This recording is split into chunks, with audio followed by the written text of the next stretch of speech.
The morning sun peeked through the blinds of the engine room diner as Zara Williams tied her apron around her waist. The smell of fresh coffee and bacon filled the air, mixing with the faint scent of cleaning supplies from the early morning wipe-down. 6 months into this job, and she still wasn't used to the 5 a.m. alarm that dragged her from bed while her 8-year-old daughter Lily slept soundly. "Morning, Zara. Ready for another day?"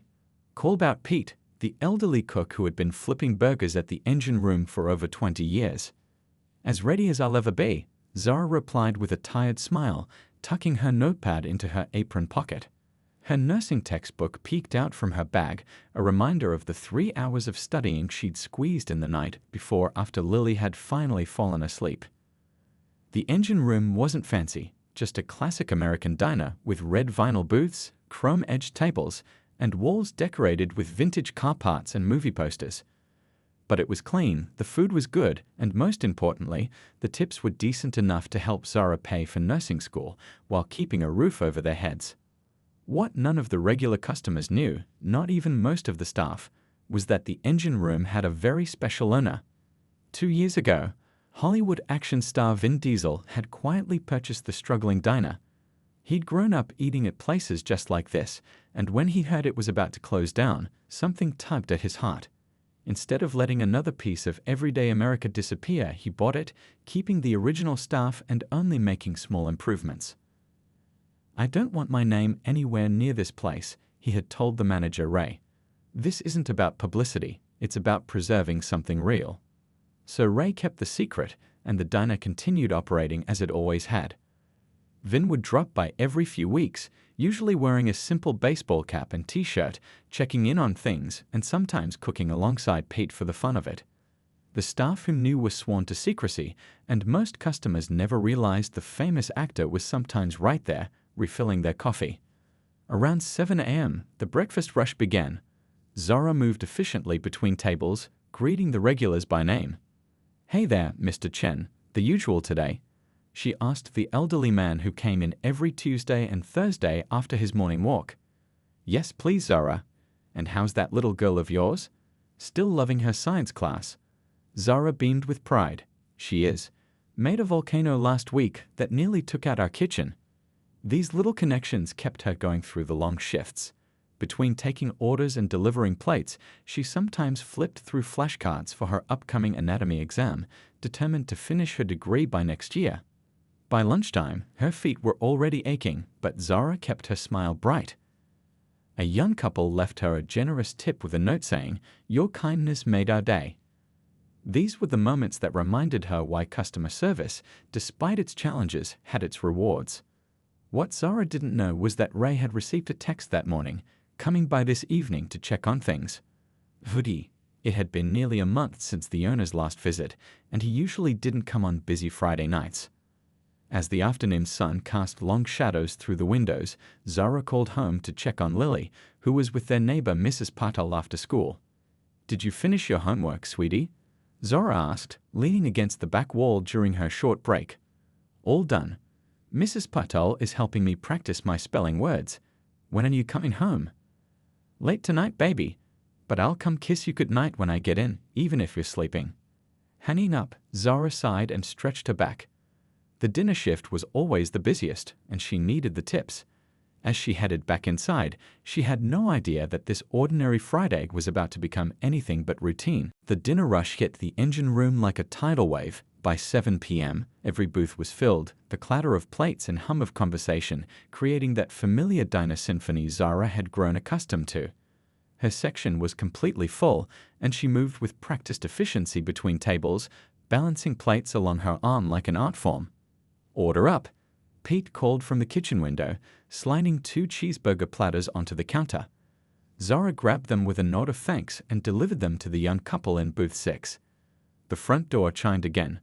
Zara glanced up to see 4 men in expensive suits walk in, looking out of place among the diner's casual customers. They had the unmistakable air of wealth, designer watches flashing on their wrists, perfectly styled hair, and that particular way of looking around as if assessing the value of everything they saw. Ray approached them with menus. "Welcome to the engine room. Would you prefer a booth or table?" "Booth," said the tallest one, barely looking at Ray. Somewhere quiet, away from all these, he gestured vaguely at the families and workers enjoying their meals. Ray led them to the only available booth in Zara's section. She inwardly sighed. Experience had taught her that customers who arrived looking down their noses at the place rarely tipped well, despite often being the most demanding. "Hi there, welcome to the engine room. I'm Zara, and I'll be taking care of you tonight," she said with her usual warm smile. "Can I start you with some drinks?" The men barely looked up from their menus. 4 beers. "Whatever's on tap that's imported," said the one with a flashy gold ring. He glanced up at her briefly. "And make it quick, sweetheart." Zara kept her smile in place even as her stomach tightened at the condescending tone. She dealt with all types over her years in customer service. "Coming right up," she said pleasantly. As she walked away, she could hear them laughing. The words "this place" and "slumming it" drifted her way. Meanwhile, a black SUV pulled up behind the diner. Vin Diesel stepped out, wearing a simple black t-shirt and jeans with a dark baseball cap pulled low. He nodded to the security guard who occasionally accompanied him, indicating the man should wait in the car. Vin entered through the back door, the way he always did to avoid drawing attention. "Hey boss," Pete said quietly, giving him a quick fist bump. "Didn't expect you tonight." "Just wanted to check in," Vin replied, his deep voice kept low. "Friday night's always interesting. Thought I'd see how the team handles the rush." In the dining room, Zara returned with the beers, setting them carefully on the table. "Are you ready to order, or do you need a few more minutes?" "We're ready," said the man with the gold ring, then added with a smirk to his friends, "I bet she doesn't even write it down." Zara, who prided herself on her memory, simply smiled. "I've got a good memory. What would you like?" As they ordered, one of them deliberately used complicated modifications, sauce on the side, half the usual fries but extra onion rings instead, burger cooked exactly medium rare plus. His friends snickered as if this was highly entertaining. When Zara repeated the complicated order back perfectly, the amusement faded slightly from their faces. "And for you, sir?" she asked the last man. "What's a pretty girl like you doing working in a dump like this?" he asked instead of ordering. "You'd make better money elsewhere, you know." The implication in his tone made her skin crawl. "I'm working my way through nursing school," she answered professionally. "Your order, please." From the kitchen doorway, unseen by anyone in the dining room, Vin Diesel watched the interaction. His jaw tightened as he observed the men's behavior and Zara's dignified responses. He'd worked plenty of service jobs before making it big, and he remembered well the particular type of customer who thought a few dollars gave them the right to treat staff like they were less than human. "Who are they?" he asked Pete quietly. "Some big shots from downtown, I think," Pete whispered back. "Been acting like they owned the place since they walked in." Vin nodded slowly. "Let's see how this plays out." 2 hours had passed since the 4 businessmen had taken their seats. Most diners came, ate, and left within an hour, but these men seemed determined to stretch their stay, ordering round after round of beers. With each new drink, their voices grew louder and their behavior more difficult. Zara hurried between her other tables, apologizing to an elderly couple as the businessmen's laughter boomed across the diner. The sweet old pair had been coming every Friday for 20 years, according to Pete, and they always left her a $5 tip with a handwritten thank you note. "Don't you worry about them, dear," the old woman said, patting Zara's hand. "You're doing a wonderful job." Those small kindnesses kept Zara going through the hard shifts. She checked her watch, 9:30 p.m. Just 2.5 more hours until closing.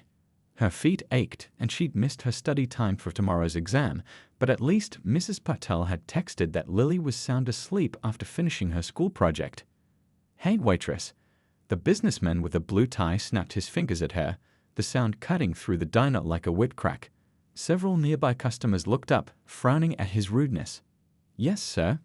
Zara approached their table, notepad ready though she already knew they just wanted more drinks. "What's taking so long with our drinks?" "We've been waiting forever," Blue Tie complained, though she'd dropped off their previous round less than 10 minutes ago. "I'm very sorry for the wait, sir." "I'll check on those right away," she said, though she knew Pete was just opening the bottles. "You people are always so slow," muttered the man with the gold ring, just loud enough for her to hear. "Maybe if you spent less time chatting with the other tables." The comment stung, but Zara kept her face neutral. 10 years in customer service had taught her to wear a mask when needed. She'd learned early that showing how words hurt only encouraged certain types of customers. In the kitchen, Vin Diesel had been helping Pete during the rush, something he occasionally did when visiting. He enjoyed the normalcy of it, chopping onions, flipping burgers, tasks that required focus and skill but allowed his mind to quiet.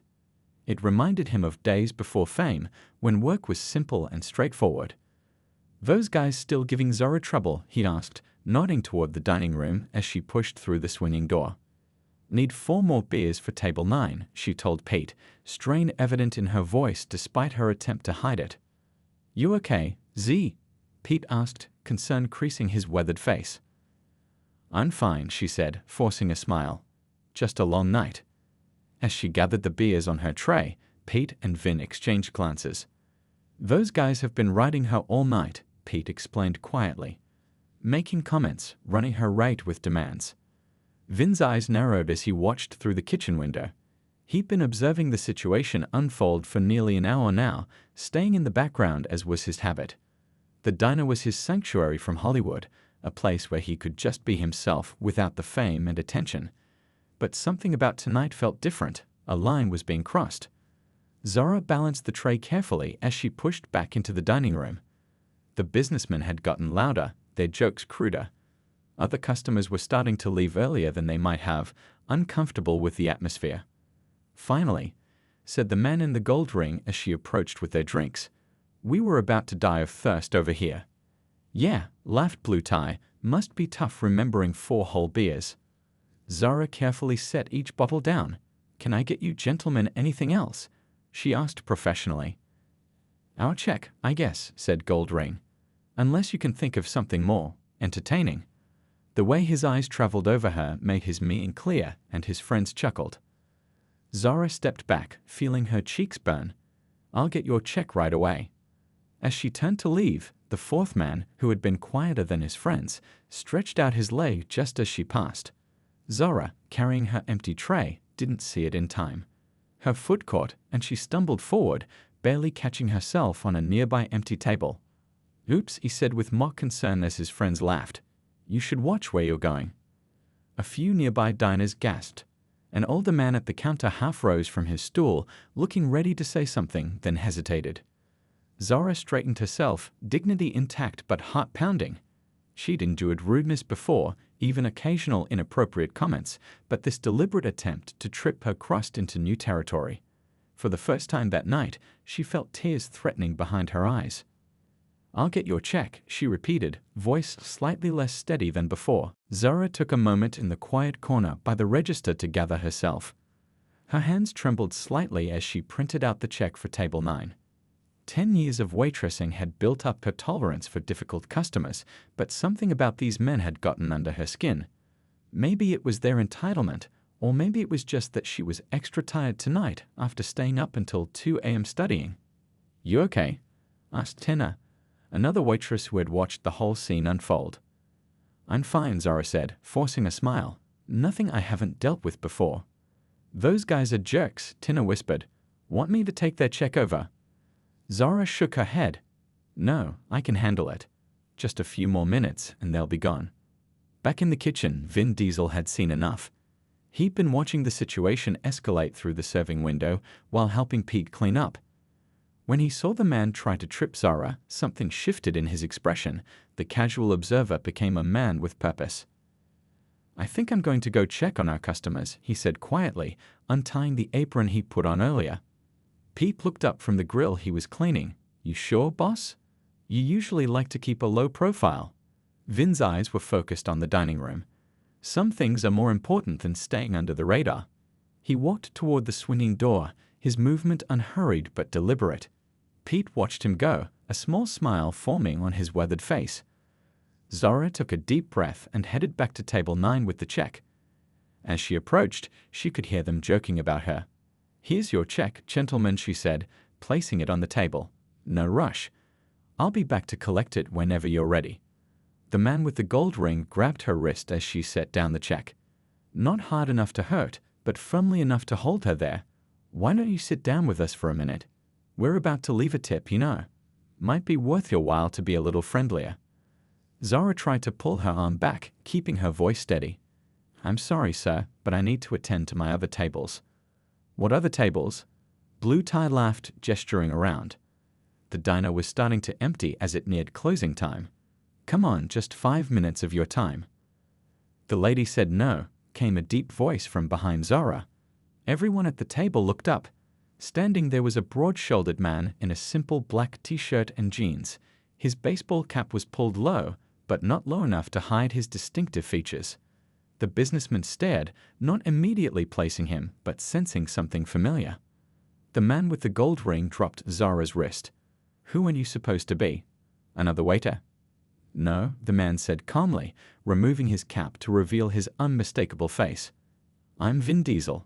I own this place. A stunned silence fell over the table. Around them, the few remaining diners had turned to stare, some already pulling out their phones. Vin Diesel, stammered Blue Tie. Like the actor. The same, Vin nodded, his tone conversational but his eyes intense. He pulled up a chair from a nearby empty table and sat down, making himself comfortable. Now, gentlemen, I've been watching your behavior tonight, and I have to say, I'm disappointed. Zara stood frozen, unable to believe what was happening. The famous action star who occasionally showed up in the kitchen, her actual boss, was sitting at the table with her worst customers of the night. Mr. Diesel, the quieter businessman, started, suddenly eager to smooth things over. We were just having a bit of fun. Fun? Vin cut him off, his voice still calm but with a hint of steel underneath. I've been watching you for the past hour, snapping fingers, making comments, trying to trip my employee. He looked directly at the man who had extended his leg. Was that supposed to be fun? The men shifted uncomfortably in their seats. The rest of the diner had gone quiet, everyone watching the scene unfold. Zara here, Vin continued, gesturing to her while never taking his eyes off the men, works harder than anyone I know. Single mom. Nursing student, never complains. Treats every customer with respect. He leaned forward slightly, even when they don't deserve it. Zara felt a lump forming in her throat. In all the months she'd worked at the engine room, she'd never heard the owner speak more than a few casual words of greeting. She hadn't even realized he knew her name, let alone anything about her life. The tension at table 9 could be cut with a knife. The 4 businessmen who had been so full of themselves moments ago now sat uncomfortably under Vin Diesel's steady gaze. Around them, other diners watched with wide eyes, some discreetly, others openly filming with their phones. Look, we didn't know who owned this place, said the man with the gold ring, trying to salvage the situation. If we'd known it was your restaurant. That shouldn't matter, Vin interrupted, his deep voice quiet yet somehow filling the entire diner. You shouldn't need to know that a famous person owns a place to treat the staff with basic respect. Blue Tie cleared his throat. We were just having some fun, no harm done. Vin raised an eyebrow. No harm. He turned to Zara, who still stood nearby, watching in disbelief. Zara, would you say there was no harm done tonight? Put on the spot, Zara hesitated. These men were still customers, and years of service industry training had taught her to smile and agree with difficult patrons, but something in Vin's eyes gave her courage. It wasn't fun for me, she said softly, then with more strength, no, there was harm done. You made me feel small. You made jokes about my race. You tried to trip me, and you kept me running back and forth all night just because you could. An older couple at a nearby table nodded in agreement. They'd witnessed the whole thing. See, that's the problem right there, Vin said, turning back to the businessman. You didn't even see her as a person with feelings, just someone you could toy with for your own amusement. The quietest of the 4 men, wearing glasses, finally spoke up. We apologize if we crossed a line. If, Vin repeated the word, letting it hang in the air. There's no if about it. Let me tell you something about respect. He leaned forward, his muscular forearms resting on the table. I grew up without much. Worked jobs like this to get by. Bussed tables, washed dishes, took out trash. And you know what I learned? The men stared back silent. I learned that how you treat people when you think nobody's watching, that shows who you really are. Vin's words were measured, his gaze moving from one man to the next. When you're rude to servers, when you make someone feel less than human because they bring in you food, that says nothing about them and everything about you. A few people in the diner murmured in agreement. We didn't mean anything by it, Gold Ring tried again. Look, we'll leave a big tip, make it right. You think throwing money at someone makes up for treating them badly? Vin shook his head. That's not how it works. Money doesn't buy back dignity. The man with the glasses took out his wallet. Please let us pay for any trouble. Put that away, Vin said firmly. I don't want your money. What I want is for you to understand something. He gestured around the diner. Places like this. They're the backbone of America. Hard-working people trying to build better lives. Zara here is putting herself through nursing school. Pete in the kitchen has been cooking for 40 years. They deserve your respect, not your ridicule. Zara felt tears welling in her eyes, not from hurt this time, but from the unexpected defense of her dignity. The man who had tried to trip her looked down at the table, unable to meet Vin's gaze. We were out of line, he admitted quietly. Yes, you were, Vin agreed. And not just with Zara. I saw how you talked to Ray when you came in, how you looked at the other customers like they were beneath you. Blue Tie's face had turned red. We're sorry, all right? We had too much to drink. Being drunk doesn't change who you are, Vin replied. It just reveals it. Tina had come to stand beside Zara, offering silent support. Other staff members had emerged from the kitchen, watching the scene unfold. So what happens now? Asked Gold Ring, his earlier arrogance deflated. Vin sat back in his chair. Now you have a choice. You can learn something from this, become better men. Or you can leave here and keep being the same people who think it's okay to bully someone trying to do their job. The diner remained silent, waiting for their response. A phone camera flashed from across the room, capturing the moment forever. And just so we're clear, Vin added, his voice dropping even lower, Zara and everyone who works here has my complete support. Always. This isn't just a business to me. These people are family. The businessmen looked at one another, their earlier confidence completely gone. The man with the gold ring reached for his wallet again. We'll pay our bill and leave, he said quietly. Vin nodded. That would be best. The four men quickly pulled their cash, leaving far more than necessary on the table. As they stood to leave, the one with glasses turned to Zara. I'm truly sorry, he said, and unlike his friend's earlier apologies, this one seemed genuine. There's no excuse for how we acted. Zara simply nodded, still processing everything that had happened. As the men made their way toward the exit, the other diners in the restaurant began to applaud. It started with a slow clap from an older man at the counter and spread until everyone was clapping for Vin, for Zara, for the small moment of justice they had all witnessed. Once the door closed behind the businessman, Vin turned to Zara. Are you all right? Yes, she said, finding her voice. Thank you. Let's talk in the back, he suggested, noticing how many phones were still recording them. In Ray's small office, with its filing cabinets and schedule board, Zara sat across from Vin, still trying to wrap her head around what had just happened. She'd known the owner occasionally dropped by, but in 6 months, they'd never had an actual conversation. I'm sorry you had to deal with that, Vin said, his famous voice gentler now. No one should be treated that way. It happens more than you'd think, Zara admitted. Maybe not that bad, but yeah. Vin shook his head. It shouldn't, and it won't in my place, not if I can help it. He leaned forward. Ray tells me you're one of our hardest workers. Nursing school, right? Zara nodded, surprised he knew. Second year. I've got about 18 months left if I can keep up with the coursework. And a little girl at home, I hear. Lyly, Zara couldn't help smiling at the thought of her daughter. She's 8.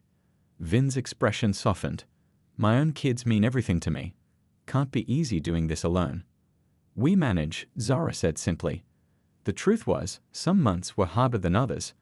Last winter, when Lily got sick and Zara had to miss shifts, they'd barely made rent. I want you to take next weekend off. Pay time off, Vin said. Spend it with your daughter. Study for your exams. I can't afford to miss shifts, Zara started to protest. You're not missing shifts. You're taking earned time off, Vin corrected.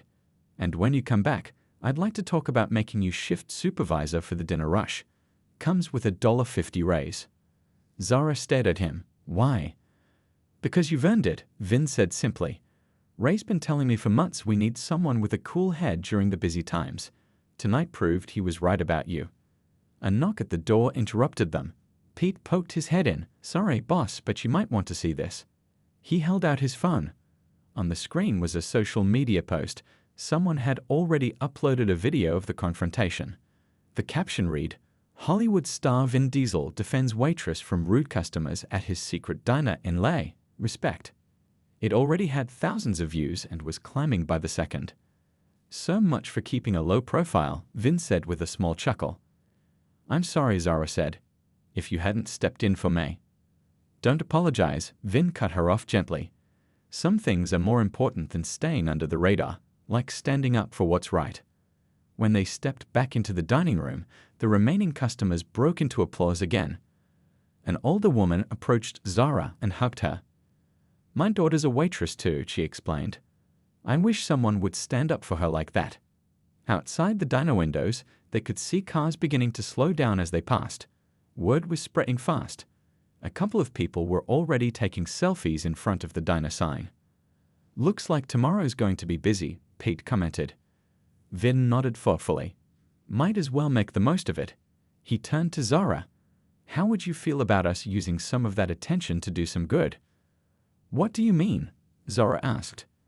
I've been thinking about starting a foundation for service workers trying to further their education. Scholarships, grants, that kind of thing. His eyes held a question. Might be good to have someone like you involved. Someone who knows firsthand what it's like. For the first time that night, Zara felt a genuine smile spread across her face. I'd like that, she said simply. 3 weeks later, the engine room was busier than it had ever been. The line of customers often stretched around the block, people coming from all over Los Angeles, hoping to catch a glimpse of Vin Diesel, or simply to eat at the diner that had become an overnight sensation. Zara pushed through the swinging kitchen door, balancing 3 plates along her arm with practiced ease. She wore a new name tag that read Zara Williams, shift supervisor, and there was a confidence in her step that hadn't been there before. Order up for table 12. Pete called from the grill, now assisted by 2 new cooks hired to handle the increased business. On it, Zara replied, dropping off her current orders before heading back to the pickup window. The viral video of Vin standing up to the rude businessman had racked up over 20 million views across different platforms. News outlets had picked up the story, running headlines like Action Star takes real-life stand against bullying and Hollywood hero defends waitress in his secret diner. But the most surprising development had come just 1 week after the incident.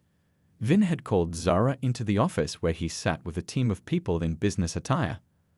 We're launching the Respect Service Initiative, he had explained.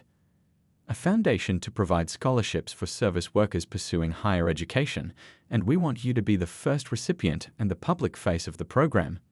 Now, as Zara worked her shift, she glanced at the new poster by the entrance announcing the initiative. Her own face smiled back at her, alongside Vin's, under the slogan, Respect serves everyone. The diner had been transformed in other ways too. A wall near the register was now covered with photos of staff members and their stories, Pete and his 40 years of cooking, Tina working to support her younger siblings, Ray sending his kids to college on a manager's salary, and more. The 4 businessmen hadn't faded into obscurity either. Once identified on social media, they had faced their own consequences. 2 were partners at a law firm that quickly distanced itself from their behavior. Another worked for a company that prided itself on diversity and inclusion. Within days, public apologies had appeared on their company websites. But the most surprising outcome came from the man with glasses, the quietest of the 4 who had offered the most genuine apology. He had reached out through proper channels, asking to make amends. After some consideration, Vin had agreed to meet with him. I was raised better than how I acted that night, he had told them. I got caught up trying to impress people I thought mattered. He had then written the first personal check to the Respect Service Initiative for $50,000. Today was special for another reason. As Zara checked her watch, she saw it was almost time.